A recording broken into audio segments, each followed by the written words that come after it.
আসসালামু আলাইকুম। তো আমরা এর আগে গত ক্লাসে কম্পাউন্ড থেকে যে আমরা একটা ট্রান্সফরমেশন অফ সেন্টেন্সের আমরা কিছু গত ক্লাস করেছিলাম। তো আজকে আমরা একটা নতুন একটা টপিক নিয়ে আসবো, সেটা কম্পাউন্ড থেকে কিভাবে সিম্পল কমপ্লেক্স সেন্টেন্স করতে হয়। এর আগের ক্লাসে সম্ভবত কম্পাউন্ড থেকে কিভাবে সিম্পল করতে হয় সেটা আমরা করেছিলাম। তো আজকে হলো কম্পাউন্ড থেকে কিভাবে কমপ্লেক্স সেন্টেন্স করতে হয় সেটা। তো কমপ্লেক্স সেন্টেন্স যেহেতু করতে হয়, যেহেতু কমপ্লেক্স একটা সেন্টেন্স, সেটা একটু স্বাভাবিক একটু জটিল হয়। জটিল আসলে কিছু না, যদি আপনি পারেন। তো এর মধ্যে কিছু কমপ্লেক্স সেন্টেন্স করার জন্য কিছু রুলস রয়েছে। তো যখন আমরা একটা সেন্টেন্স কমপ্লেক্স সেন্টেন্স করব, সেটা সিম্পল থেকে হোক কম্পাউন্ড থেকে হোক, কমপ্লেক্স সেন্টেন্স করতে হলে আমার কিছু জয়নিং ওয়ার্ড লাগবে। যেমন ইফ, দো, অলদো, এই ধরনের কিছু ওয়ার্ড গুলো লাগে। তো কমপ্লেক্স সেন্টেন্স করার জন্য একটা রুলস হলো দুইটা, একটা প্রিন্সিপাল ক্লোজ থাকবে, আর এক বা একাধিক সাবঅর্ডিনেট বা অধীনস্থ ক্লোজ থাকবে। কম্পাউন্ড সেন্টেন্স হলো সাধারণত দুইটা ক্লোজই স্বাধীন থাকে, কোঅর্ডিনেট ক্লোজ থাকে দুইটা মিলে, দুইটা ক্লোজে স্বাধীন থাকে, ওটা মিলে একটি কম্পাউন্ড সেন্টেন্স গঠিত হয়। আর কমপ্লেক্স সেন্টেন্সে কি, যখন কমপ্লেক্স সেন্টেন্স হবে তখন কি একটা প্রিন্সিপাল ক্লোজ থাকবে, মানে মেইন ক্লোজ থাকবে, আর এক বা একাধিক সেটা সাবঅর্ডিনেট ক্লোজ থাকতে পারে, যা ডিপেন্ডেন্ট ক্লোজ যাকে বলা হয় থাকতে পারে। আর সিম্পল সেন্টেন্সের ক্ষেত্রে একটা মাত্রই ক্লোজ থাকবে, এখানে কোনো কোঅর্ডিনেট বা সাবঅর্ডিনেট থাকবে না। মানে একটা সেন্টেন্সে একটা ক্লোজে একটা সেন্টেন্স আমাকে শেষ করতে হবে। মানে মোট কথাটা, যে আমাদের যে প্রিন্সিপাল ভার্ব যেটা বলা, একটা ক্লোজের প্রধান উপাদান হলো ভার্ব, প্রিন্সিপাল ভার্ব, সেটা কি সিম্পল সেন্টেন্সে থাকা যাবে না, মাত্র একটা থাকবে, দুইটা থাকতে পারবে না। কিন্তু এক্ষেত্রে দেখেন কমপ্লেক্স বা কম্পাউন্ড সেন্টেন্সে কিন্তু এখানে আমাকে দুইটাই কিন্তু প্রিন্সিপাল ভার্ব কিন্তু থাকতে পারে। তো আমরা আজকে দেখবো যে কিভাবে কম্পাউন্ড থেকে কমপ্লেক্স সেন্টেন্স গুলো করতে হয়। আমরা জানি কম্পাউন্ড সেন্টেন্স চেনার উপায় সাধারণত এন্ড, বাট এবং অর থাকলে সেটা কি কম্পাউন্ড সেন্টেন্স। এই দেখেন এন্ড, এটা একটা কম্পাউন্ড সেন্টেন্স। তারপরে আছে এখানে এই যে বাট, এটা কম্পাউন্ড সেন্টেন্স, এবং অর, এটা কম্পাউন্ড সেন্টেন্স। সাধারণত এই তিনটাই থাকে, এন্ড, বাট, অর, এগুলো থাকলে আমরা বুঝবো সেটা কম্পাউন্ড সেন্টেন্স। এখন এখানে কিন্তু ওরা পরীক্ষা লিখে দিবে, যখন আপনি বোর্ড এক্সাম গুলো দিবেন, অ্যাডমিশন টেস্ট দিবেন বা চাকরি পরীক্ষা দিবেন, এখানে লেখা থাকবে কম্পাউন্ড সেন্টেন্স, এটা কিন্তু বলবে না, ওরা বলবে সিম্পল করতে, সিম্পল করতে। তার মানে আপনাকে কিন্তু সেন্টেন্সটা জানা বা আইডেন্টিফাই করা, এটা কিন্তু খুবই গুরুত্বপূর্ণ। তো আমরা জানলাম এন্ড বাট অর থাকলে সেন্টেন্স, সেটা কম্পাউন্ড সেন্টেন্স। এখন আমরা সিম্পল এটা কমপ্লেক্স সেন্টেন্সটা করব। যখন আমরা আগে এগুলো করার আগে আমাকে কিন্তু পুরো সেন্টেন্সটা পড়তে হবে। আমরা পড়ি, the man was very poor, লোকটি খুবই দুর্বল, মানে গরিব ছিল। এন্ড এবং, যেটা এখানে দেয় নাই, সাবজেক্ট দেয় নাই, তার মানে বুঝবো যে সেই দাম এনি। কম্পাউন্ড সেন্টেন্স কি, একজনের কথা বললে এখানে এন্ড এর পরে সাবজেক্ট দরকার হয় না, ওই আগে একটা সাবজেক্ট থাকলেই হয়ে যায়। তার মানে এন্ড এবং could not test the food, খাবারটি কি টেস্ট করতে পারেনি, মানে খাবারটি খেতে পারেনি আর কি, টেস্ট করে দেখতে পারেনি। তো এখন আমি এটা, যখন এই ধরনের সেন্টেন্স গুলো হয়, তখন আমরা কমপ্লেক্স সেন্টেন্স করার সময় আমরা সিন্স বা এস ব্যবহার করতে পারি। সিন্স বা এস, এস এবং সিন্স কারণ, যেহেতু দেখেন লোকটা গরিব ছিল তাই কি খাবার খেতে পারেনি, লোকটা যদি ধনী থাকতো তখন কি হতো, তখন কিন্তু এটা আমরা বাদ দিতাম। স্বাভাবিকভাবে আমার কিন্তু এই সেন্টেন্স সিকোয়েন্সটা বুঝতে হবে। যেহেতু বলছে এন্ড দ্বারা বলছে, তার মানে এখানে কারণ বুঝিয়েছে। যেমন he could not get a good result because he did not study very hard বা স্টাডি হার্ড, হয়ে গেল বিষয়টা এরকম আর কি। এখানে যদি থাকতো the man was very rich and could taste the food, এবং ম্যানটি কি, লোকটি খুব ভালো ছিল সেজন্য কি, ধনী ছিল সেজন্য কি, সে খাবারটি টেস্ট করতে পেরেছে। তবে আমরা দেই, তাহলে এক্ষেত্রে কি আমরা সিন্স বা বিকজ দিব। হ্যাঁ, এখানে সিন্স বা এস দিই, সিন্স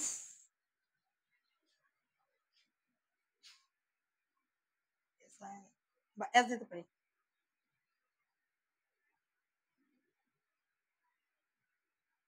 সিন্স বা এস,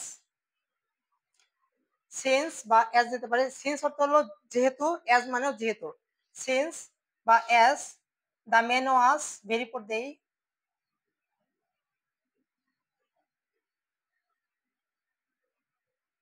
ভেরি পোর, সিন্স বা এস যেহেতু the man was very poor, লোকটি কি খুবই দরিদ্র ছিল। তারপর আমরা কি এখানে একটা কমা দিতে পারি। তারপরে কি, তারপরে এখানে নিয়ম হলো কমপ্লেক্স সেন্টেন্স করতে গেলে এটা যেহেতু সিন্স দ্বারা যুক্ত হয়েছে, তার মানে এটা কিন্তু কি, এটা কি ডিপেন্ডেন্ট ক্লোজ। কারণ কি, লিঙ্কিং ওয়ার্ডের পর সবসময় ডিপেন্ডেন্ট ক্লোজ বসে, যেহেতু এটা এস বা সিন্স, এটা কি লিঙ্কিং ওয়ার্ড। হ্যাঁ, লিঙ্কিং ওয়ার্ডের পরে কি সবসময় কি ডিপেন্ডেন্ট ক্লোজ বসে, ডিপেন্ডেন্ট ক্লোজ। হ্যাঁ, এটা একটা ডিপেন্ডেন্ট ক্লোজ। তো ডিপেন্ডেন্ট ক্লোজ থাকলে এখন আমাকে একটা প্রিন্সিপাল ক্লোজ, মেন ক্লোজ থাকতে হবে। তো মেন ক্লোজ থাকলে কি, মেন ক্লোজ থাকতে গেলে আমাকে সাবজেক্ট লাগবে, ভার্ব লাগবে, অবজেক্ট লাগবে। তো এবার দেই, যেহেতু the man was very poor, লোকটি খুবই দরিদ্র ছিল বা গরিব ছিল, এখন কি ম্যান হলো যেহেতু পুরুষ, সেজন্য আমরা হি দিব। আর যদি মহিলা থাকতো তাহলে আমরা সি দিতাম, সি, যা আছে তাই। Could not test the food, ঠিক আছে, খাবারটা খেতে পারেনি, এই তো আর কি। তো পরটাতে আবার দেখি, 1 নম্বর নিয়মটা আমার চলে গেল, পরটা আবার একটা নিয়ম। The dog lay close, dog মানে কুকুরটি লে শুয়েছিল ক্লোজ কাছাকাছি টু হিম, তার কাছাকাছি কি সে শুয়েছিল, এন্ড এবং ফাউন্ড কমফোর্ট দেয়, এবং সেখানে কি বা শুয়ে থাকা বা বসে থাকা যা কিছু বল নাকি, শুয়েছিল এন্ড ফাউন্ড কমফোর্ট দেয়, এবং সেখানে কি আনন্দ কমফোর্ট মানে আরাম অনুভব করেছিল। তো দেখেন এখানে আপনি কি করতে পারেন, এখানে এখানে কিন্তু আপনি এস বা সিন্স বা আপনি কি করতে পারেন, দেখেন এখানে কিন্তু আমি যদি কমপ্লেক্স সেন্স করি আমাকে কিন্তু এখানে ডাব্লিউএস ওয়ার্ড গুলো দেওয়া যেতে পারে, হোয়ার, হোয়েন, হাউ, হোয়াই, ঠিক আছে, এগুলো থাকলে কিন্তু কমপ্লেক্স সেন্স গুলো হয়। তো এখন আপনি এস বা সিন্স দিয়ে করতে পারেন, since the dog was close to him and he it found comfort, এটাও করতে পারেন। আবার আরেকটা যারা হোয়েন দ্বারা, যেহেতু এর সময় এখানে the dog lay close to him and found comfort দেয়, সেটা অনুভব করেছিল, তার মানে আমি কি দিতে পারি, এখানে যেহেতু এখানে সিন বা এস দিতে পারি, S S the dog lay close to him, S যেহেতু the dog lay close to হিম তার কাছে কি শুয়েছিল, তার নিকটে শুয়েছিল, তার মানে কিন্তু এখানে সাবজেক্ট দিতে হবে, ডগের সাবজেক্ট কি হয়, ডগের সাবজেক্ট হি বা সি, হি বা সি সাধারণত ব্যক্তির ক্ষেত্রে হয়, এর নামে ইট দিতে পারি, ইট ফাউন্ড কমফোর্ট দ্যাট, এটা দিতে পারি।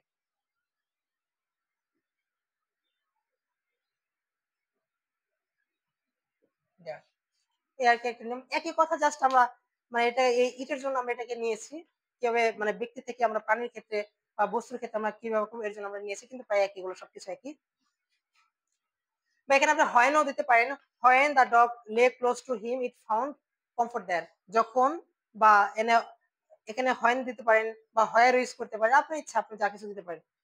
Work hard and you'll shine in life, মানে কঠোর পরিশ্রম করেন এবং আপনি কি জীবনে কি করতে পারবেন, উন্নতি লাভ করতে পারবেন। তাহলে আমরা কিন্তু এখানে এই ধরনের ওয়ার্ড গুলো আমরা সবসময় যেন অর এবং এন্ড বা হচ্ছে অর যুক্ত থাকে, যেন শর্ত লেখা থাকে, আপনি পরিশ্রম করলেই উন্নতি লাভ করবে, এটা কিন্তু আমরা শর্ত দেওয়া থাকে, তখন আমরা ইফ ইউজ করতে পারি, শর্তের ক্ষেত্রে কি আমরা ইফ ব্যবহার করবো, যেমন ইফ ওয়ার্ক হার্ড, ইফের ক্ষেত্রে কি আমরা ইফের ক্ষেত্রে আমরা কি আমরা সাবজেক্ট দিব, যদি আমরা ইফ ইউজ করি তখন কি আমরা সাবজেক্ট দিব, ইফ ইউ, যেতে যে ইউ আছে এই জন্য আমরা এখানে ইফ দিব, if you work hard, if you work hard, তারপরে যা আছে তাই, you will shine in life দিতে পারি, you will shine in life, এই আর কি, হয়ে গেল একই কথা। আর পরটা যেমন দেখেন পরটা বার্থডে আছে, তো বার্থডে ক্ষেত্রে কি থাকে আমরা পড়ি, হি র্যান ফার্স্ট, সে দ্রুত হ্যাঁ দৌড়াতে ছিল, বাট কিন্তু could not get the train, কিন্তু কি ট্রেনটা ধরতে পারেনি। যখন কোনো সেন্টেন্স মানে এটাকে একটু বৈসার দৃশ্য মানে একটা নেগেটিভ বুঝাইছে, প্রথমটা কিন্তু দেখেন সে দৌড়াইছিল, তারপর তার থেকে নেগেটিভ, সে ট্রেনটা ধরতে পারেনি, তার মানে কি একটা প্লাস একটা মাইনাস, এটা হচ্ছে কি প্লাস সেন্টেন্স মানে পজিটিভ সেন্টেন্স, এটা হলো নেগেটিভ সেন্টেন্স। তো এই ধরনের হলে কিন্তু আমাকে কিন্তু সেন্টেন্স গুলো যখন কমপ্লেক্স করবো তখন কিন্তু এটা কন্ট্রাস্ট করতে হবে, কন্ট্রাস্ট কি আমরা অলদো, বাট হলো কি যখন আমরা কম্পাউন্ড করি তখন সেটা বাট ইউজ করি, বাট তো কম্পাউন্ড সেন্স গুলো, এই জন্য আমরা কি সহজে কিন্তু আমরা দো বা অল দো ইউজ করতে পারি। তাহলে কি দো হি র্যান ফার্স্ট নিতে পারি, দো বা অল দো, দো বা অল দো, জেস, ও টি, অল টি এস ও ইউ জেস, although he ran first, though বা অলদো হি র্যান ফার্স্ট, তারপরে কি আবার আমাকে সাবজেক্ট এবার প্রিন্সিপাল ক্লোজে সাবজেক্ট দিতে হবে, যেহেতু আমরা হি দিয়ে করছি সেজন্য আমাকে হি দিব, হি কুড নট, কারণ এখানে যদি যে নাম আছে আমরা সেখানে দিব, শুধুমাত্র নাম থাকলে কি আমরা এখানে এর প্রণামটা দিব, he could not get the train, সে ট্রেনটা কি সে ধরতে পারেনি। যদি এটা পজিটিভ এন্ড থাকতো তখন কি তখন আমরা ইফ বিয়োগ করতে পারতাম, এবং আমরা কি করতে পারতাম আমরা এখানে সিন্স বা এস আমরা ইউজ করতে পারতাম, মুভ অর ইউল ডাই, এর অর থাকলে সেখানে আমরা ইফ ইউজ করব, তাহলে কি দিব, ইফ দেই, ইফ ইফ থাকলে সবসময় আমরা সাবজেক্ট ইউজ করব, ইফ যেহেতু ইউ উইল ডাই এখানে রয়েছে আমরা ইউটাকে আবার দেই, এবার সাবজেক্ট করে দেই, ইফ ইউ, এনে কি দিব, যেহেতু অর আছে, অর মানে কি এটা দেখেন একটা মুভ মানে কি দৌড়ানো বা হাঁটা, এটা প্লাস আছে, are you will die, die তো আমার মারা যাবে, মারা গেলে তো সব নেগেটিভ বসায়, তার মানে আমরা এখানে কি একটা পজিটিভ আছে একটা নেগেটিভ আছে, এক্ষেত্রে করবো ইফ ইউ মুভ, যদি ইউ মুভ আপনি মুভ করেন মানে আগান বা হাঁটেন বা দৌড়ান, যদি কি ইফ ইউ মুভ যদি আপনি দৌড়ান, অর এর জন্য আমরা কি দিব, আমরা দিতে পারি ইউ,